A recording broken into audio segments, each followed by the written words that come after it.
Hello there, Father Michael here with this week's midweek reflection, and it is my third of three talks on how to talk about race. And I want to say thank you to President Trump and to former Vice President Biden for showing us last night in beautiful display what not to do when you're talking. I could talk all about how a terrible conversation it was, but many of you saw it and you took a little Pepto-Bismol and you're feeling better now. But it's a great example of what not to do. And as we finish up this series on talking about race, we've already talked about things that we're not going to do. So that was sort of the illustration of all that. Now we're going to talk about really what we have to take on if we're going to be able to have effective but difficult conversations about this difficult topic. One of the things we saw last night is that when people come at an issue with such different views, but have no idea of how to listen to each other, no interest in it, it just doesn't go well. So let's celebrate one thing about last night. There's almost universal reaction that I've heard, people I've talked to and listened to the radio, things like that, where I don't hear a lot of happy people. So we're kind of all united that it was awful. So let us all celebrate a little moment of unity, relative unity, that it was awful. I mean, yeah, half to want to blame one person, half want to blame another, but let's just all be united and say it was pretty disgusting, and let's celebrate that. Anyway, two things I want to talk about today in how to talk about a difficult subject like race. I think are two ingredients that we have to have. The discussion is going to be productive and good and helpful. Number one is respect. If we don't have a respect for the other person, conversation's not going to go well. And what is that? That's how we view them. Your respect is how you view them, the honor you give them, the interest in listening to what they have to say. That's respect. The second ingredient is humility. And humility is not what we view the other person as. Humility is how we view ourselves.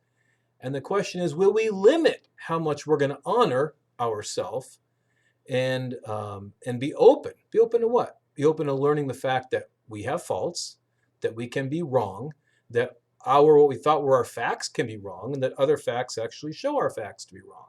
That's one important thing open to. Open to the fact that we can learn from other perspectives, learn from people that are different from us, and open to the fact that there are solutions different than the ones that we have thought there have been. So that's humility. Go back to respect for a minute. We want to honor that other person. Honor them in what ways?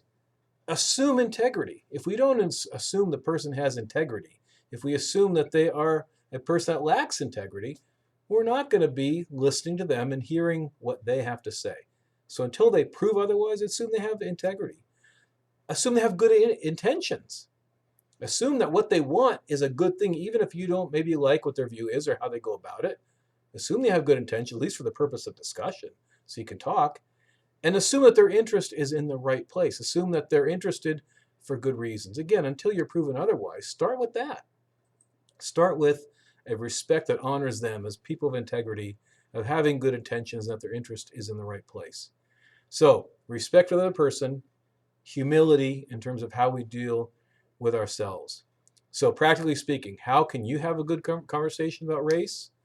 Number one, find somebody who disagrees with you. I know it's so easy and so gratifying to go on social media and to say something really hateful about the other side and everybody go, yay, good job, and smiley faces and all that.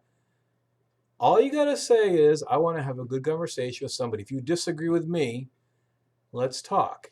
Now, if you find that person, and they're out there, believe me, you can find that person and say, we want to have a good discussion. I want to hear what you have to say, and I want you to discuss discussion to hear what I have to say. But we're not going to start with the idea of I'm going to convince you. We're going to talk. We're going to talk about it. And by the way, if we're going to have constructive conversations on race, we have to approach this with both of these from both sides. If you are black or you are somebody who has taken a perspective of, let's say, Black Lives Matter or that whole sort of side of the argument, you've got to find somebody who disagrees with you and vice versa. It's got to be both sides wanting to be respectful of the other and humble. I've heard people say, either people that are from the Black Lives Matter perspective, whites have to listen to us right now. Well, if that's your strategy, All I can tell you is I don't think it's going to go very well.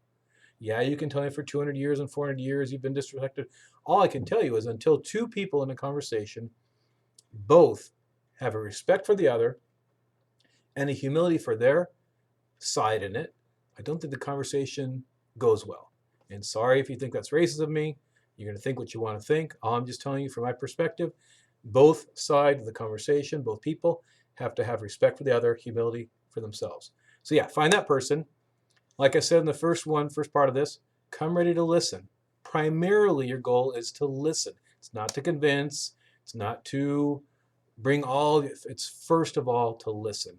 That's going to be more of your priority than talking. Secondly, we talked about this last week. Come looking for truth, not your truth, not just the truth that comes from your perspective, but come looking for what is real truth, especially if it's different than what you found before. How are we going to come to an agreement unless we're looking for the truth? Not my truth, not your truth, the truth. So come looking for that, which means you can maybe hear things that you don't want to hear. Well, if you're going to come to a good conversation and come to unity, we're going to have to find out people who are willing to go with us, to look not for my side, your side, but to find truth. And the reality is, you know what? And both sides are going to learn. I know for a fact that both sides of this debate have a lot to learn from the other side. It's not one-sided, and that's why the conversation is going so bad, is everyone says, well, they only understood us. And everyone's saying the same thing, and they're talking past each other. So yeah, come ready to listen, come ready to look for the truth, and then, like I said today, come with respect for the other person and humility to limit how much you're going to put respect for yourself and how much you put attention on the other person. It's the only way it gets better. It's the only way I think we have good conversations, and it's the Christian way. This is the way that says, I put more importance on you than on myself. We can be vulnerable. We can be weak. We can listen. Why? To all those things that seem so weak in worldly ways. It's because we believe in a God who's done that for us. He's respected us. He's sacrificed for us. He's listened to us. Go look at the Gospels. How many times Jesus conversed with somebody, but did a whole lot of listening. And yeah, often correcting, but he listened. He asked questions. So we can do that. We can be strong enough to be the weaker person in a conversation because Christ has done that for us, and he gives us the strength. We don't need to have our own confidence, our own side, and our cause and all that. We can go with the weakness and humility to learn another's perspective. And then, hopefully, together, we come to unity. So that's what I wanted to say. I could go on and on and on. It's been weeks on this. I want to wrap this up now. I hope we can start some good conversations out there about race because there aren't many good ones going on. There's a lot of bad conversations going on, but a lot of good ones can be had if people are really interested, people really cared. I don't care which side you're on, but if you really care about this issue, you will find somebody who disagrees with you, not to go and convince them, to listen to them first, and then, yeah, to have an open conversation that is one where you come ready to listen, ready to focus on truth as it is, and ready to treat that person with respect and limit your own self with humility. That's the sacrificial way. It's the way of the love of Christ. Hope we can do that. Maybe you send this video to somebody. Maybe you say, hey, listen to this guy. He goes on and on a little bit, but maybe he's going to get this conversation going between us. And I hope some really good conversation come out of this because I think there's a lot of great healing that can come when we treat each other with good Christian love. God bless you. Hope this was helpful. Share it with that person you want or with anybody, and hopefully you'll find it helpful. And we'll see you next week. God bless.